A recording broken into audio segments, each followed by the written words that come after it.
یہ بھائیوں most detail حدیث ہے عذاب قبر کے حوالے سے. میں اسے ورڈ بائی ورڈ پڑھوں گا اوریجنل کتاب سے. سنن ابی داؤد میں 4753 ہے. مسند امام احمد میں جلد 4 صفحہ 287 پر 18557 ہے. اور المستدرک للحاکم میں 107 نمبر حدیث ہے. مشکات میں 1630 نمبر ہے. اچھا یہ ابو داؤد کی جو اس کی روایت ہے اور مسند احمد کی اس میں آمش مدلس ہے اور ان سے روایت کر رہا ہے. لیکن جو المستدرک للحاکم کی روایت ہے اس میں امام آمش نے اپنی سماع کی تصریح کی ہے اور انہوں نے کہا کہ میں نے حدیث سنی ہے.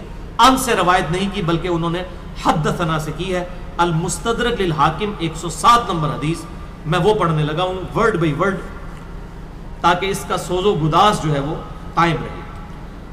برا بن عازب رضی اللہ تعالیٰ عنہ بیان کرتے ہیں کہ ہم رسول اللہ صلی اللہ علیہ وسلم کی مائیت میں ایک انصاری شخص کے جنازے میں شریک ہوئے. ہم قبر تک پہنچ گئے. ابھی اس کی لحد تیار نہیں ہوئی تھی کہ رسول اللہ صلی اللہ علیہ وسلم ہمارے پاس بیٹھ گئے. ہم بھی آپ صلی اللہ علیہ وسلم کے گرد بیٹھ گئے اس حال میں گویا ہمارے سروں پر پرندے ہیں. یعنی فل اٹینٹو ہو کر آپ صلی اللہ علیہ وسلم کے ساتھ ہم بیٹھ گئے. آپ کے مبارک ہاتھوں میں ایک لکڑی تھی جس سے آپ زمین کو رید رہے تھے. آپ صلی اللہ علیہ وسلم نے سر مبارک اوپر اٹھایا اور فرمایا عذاب قبر سے اللہ کی پناہ طلب کیا کرو. آپ نے 3 بار یہ بات ارشاد فرمائی. پھر آپ صلی اللہ علیہ وسلم نے ارشاد فرمایا بندہ مومن جب دنیا سے رابطہ توڑ کر آخرت کی طرف متوجہ ہوتا ہے یعنی جب اس کی موت کا وقت آتا ہے تو سورج کی طرح چمکتے دمکتے سفید چہروں والے فرشتے جنتی خوشبودار جنتی کفن لے کر اس کے پاس آتے ہیں حتیٰ کہ وہ حد نظر تک اس کے سامنے بیٹھ جاتے ہیں. پھر ملک الموت تشریف لاتے ہیں حتیٰ کہ وہ اس کے سر کے پاس بیٹھ جاتے ہیں. اچھا قرآن میں بھی ملک الموت کا نام آیا ہے سورہ سجدہ کے اندر, احادیث کے اندر بھی. البتہ تورات میں اس کا نام اسرائیل بھی آیا ہے اور ہمارے اہل سنت کے جو اولین مفسرین ہیں امام طبری رحمہ اللہ المتوفی 310 ہجری انہوں نے بھی یہ ورڈ استعمال کیا ہے. لہٰذا موت کے فرشتے کو اسرائیل کہنا بھی جائز ہے ہمارے سلف کے ہاں, کیونکہ آج کل بعض لوگ کہتے ہیں اسرائیل نہیں ملک الموت ہی کہنا چاہیے. اسرائیل کا لفظ بھی ثابت ہے.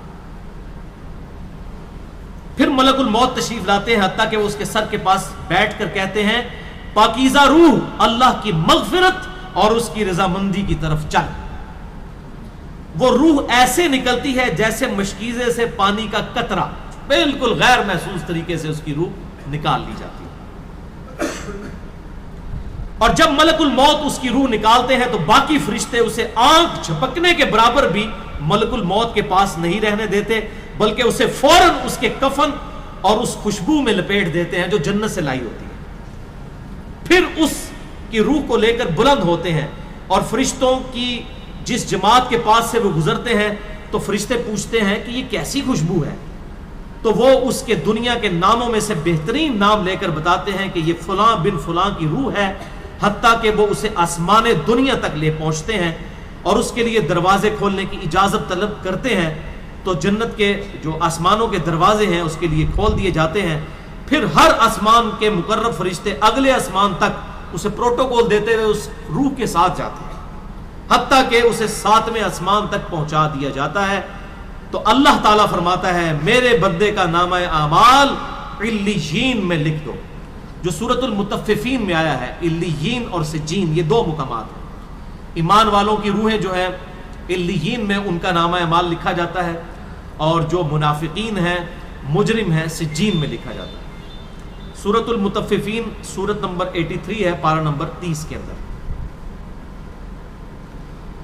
اور اسے واپس دنیا کی طرف لے جاؤ کیونکہ میں نے انہیں اسی دنیا سے پیدا کیا اور اسی میں انہیں لوٹاؤں گا اور پھر دوبارہ اسی سے نکالوں گا. پھر اس کی روح اس کے جسم کی طرف لوٹا دی جاتی ہے. لیکن یہ لوٹنا دنیا کا سا لوٹنا نہیں ہوگا, یعنی وہ لوٹنے کے بعد یہ نہیں ہے کہ مردہ قبر میں کوئی بیٹھ جائے گا ہمیں نظر آئے گا. یہ سب کچھ برزخی معاملات ہوں گے جو میں نے پچھلی دفعہ ڈسکس کیے تھے سورہ فاطر کی آیت نمبر 42 کے تحت کہ نیند کی حالت میں بھی انسان کی روح قبض ہوتی ہے لیکن اس کو چٹکی کاٹے تو وہ جاگ اٹھتا ہے. روح کا تعلق بھی رہتا ہے اس حالت میں بالکل اس طریقے سے. یہ ایک ڈیفرنٹ لائف ہے, برزخی لائف. پھر 2 فرشتے اس کے پاس آتے ہیں یعنی اس کی قبر میں, اسے بٹھا کر پوچھتے ہیں اب یہ وہ 4 سوال یہاں پر آ رہے ہیں اس ڈیٹیل حدیث میں. پہلا سوال کرتے ہیں تیرا رب کون ہے؟ من ربو کا؟ وہ کہتا ہے ربی اللہ، میرا رب اللہ ہے. دوسرا سوال پوچھتے ہیں تیرا دین کیا ہے؟ ما دینو کا، تیرا دین کیا ہے؟ تو وہ کہتا ہے میرا دین اسلام ہے.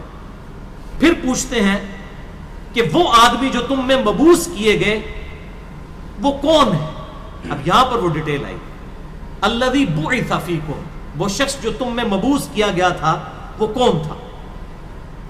تو یہ جو کہتے ہیں نا قبر میں آپ صلی اللہ علیہ وسلم آ جاتے ہیں، تو یہ کسی حدیث میں بھی نہیں ہے. اس میں ڈیٹیل آ گئی کہ اس سے پوچھا جاتا ہے جو شخص تم میں پیغمبر بنا کر بھیجا گیا وہ کون تھا؟ تو وہ کہتا ہے ہوا محمد رسول اللہ، وہ اللہ کے رسول محمد صلی اللہ علیہ وسلم. مسئلہ حاضر و ناظر میرا ریکارڈ ہے، مسئلہ نمبر 7، جس میں میں نے یہ تمام شبہات کلیئر کیے ہیں. یہ 3 سوالوں کے بعد اچھا جامعہ ترمذی میں ایک حدیث ہے 3120، اس میں الفاظ ہیں کہ وہ پوچھتے ہیں من نبیو کا، تیرا نبی کون ہے؟ اس میں تو ہے نا کہ اس شخص کے بارے میں تیرا کیا عقیدہ ہے، اس میں من نبیو کا الفاظ ہیں. جامعہ ترمذی 3120. اچھا اللہ کا شکر ہے کہ یہ نہیں پوچھتے تیرا فرقہ کون سا ہے، تو کس امام کی تقلید کرتا تھا، کیڑی مسیتی تو نماز پڑھتا سا ہے. دیکھ لو کوئی چیز نہیں. تیرا رب کون ہے، تیرا دین اور نبی صلی اللہ علیہ وسلم. تو دنیا میں بھی ہم یہی کہتے ہیں اللہ رسول قرآن، یہی بات ہے. تو قبر کے اندر جا کر بھی یہی سوال ہے. اب وہ جب 3 سوالوں کے جواب دیتا ہے تو فرشتے 4تھا سوال اس سے پوچھتے ہیں، جو میں نے قبر کا 4تھا سوال، مسئلہ نمبر 78. تمہیں کیسے پتا چلا، ان 3 سوالوں کے جواب تمہیں کیسے آئے؟ وہ کہتا ہے میں نے اللہ کی کتاب پڑھی تھی، میں اس کتاب پر ایمان لایا اور میں نے اس کے حق ہونے کی تصدیق کی. اللہ کی کتاب پڑھی ہوگی تو تصدیق کرے گا نا. اگر سنا کے سنی ہوگا تو کیا تصدیق کرے گا؟ ہاں پڑھا کے سنی ہوگا تو تصدیق کر دے گا. پھر آسمان سے آواز آتی ہے میرے بندے نے سچ کہا، اس کے لیے جنتی بچھونا بچھا دو، اسے جنتی لباس پہنا دو اور اس کے لیے جنت کی طرف دروازہ کھول دو. قبر کے اندر ہی جنت کی طرف دروازہ کھول دو. یعنی آپ سمجھ لیں جس طرح یہ اب ٹچ سکرین موبائل رکھ کے اور جناب لیپ ٹاپ رکھ کے سامنے لوگ بیٹھے ہوتے ہیں نا، تو ایک دوسری دنیا میں چلے